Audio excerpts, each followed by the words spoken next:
Ptarmigan Ben had been drinking since noon, on September 15th, until the next June. His claim on both shorelines of Ptarmigan Creek would be snow-locked for winter.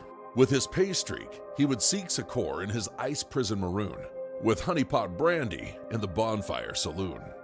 A sourdough tall with flakes from his claim, he was paying top dollar to see traveling dames. Not Kitty the bitch or Maggie the rag, the local trollops who were paid by the bag.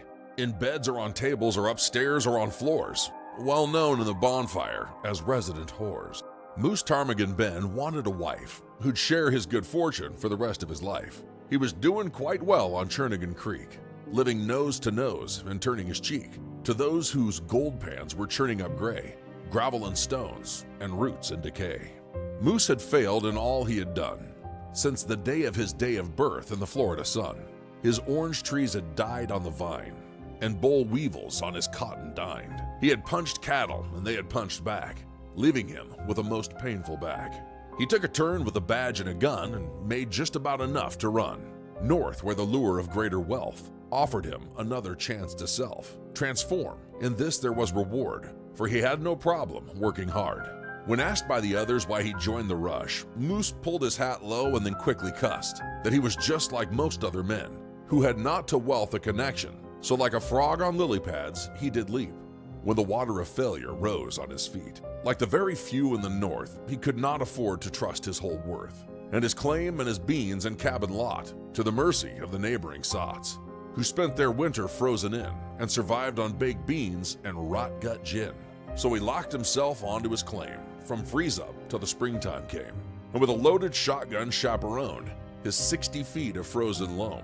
But he allowed himself a few doubloons for an infrequent night in the bonfire saloon. It wasn't that Moose was averse to sex, or was a monk when it came to the mix of male and female on the occasional whim. Rather, he had understood that he with him, his road in life had a ways to go, and that way did not include grit and snow. Yes, he would drink in the bonfire saloon, but no, he would not howl at the moon until his pouch was as flat as the sandy beach after a storm and tide had its reach. He had only two cares while he was in town, two problems to solve while he was icebound. First were his flakes from deep in the soil, the product of his time, sweat, and moil. For those flakes to make it from his claim to town, he had to make sure he wasn't shot down. Then came the conversion from flakes to doré by a metallurgist, not confiscatory.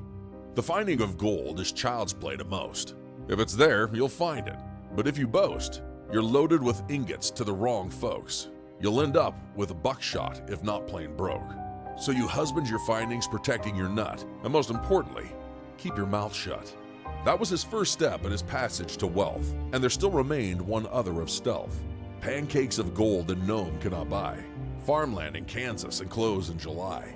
If the sum of the gold cannot leave Nome, and in the lower states find a safe home.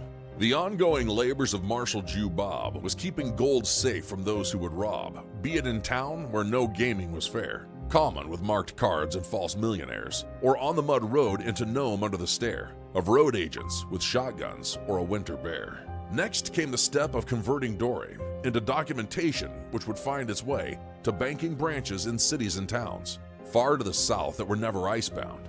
He needed a bank with a rock-solid link to a rock-solid payee not on the brink of losing it all by a run on the bank. So through the crowd of keen mountebanks, he started his search for the man of repute who had the credentials none would dispute. That man was known as Kangaroo Jack, whose Australian bank was always in black. Fortunes are products of luck, sweat, and grit, and the gods favor those who will never quit. But along with the good fortune comes boogaboo, making the most alluring daydream come true. And it is easy to become to pleasure a slave, but to the successful, it's the money you save.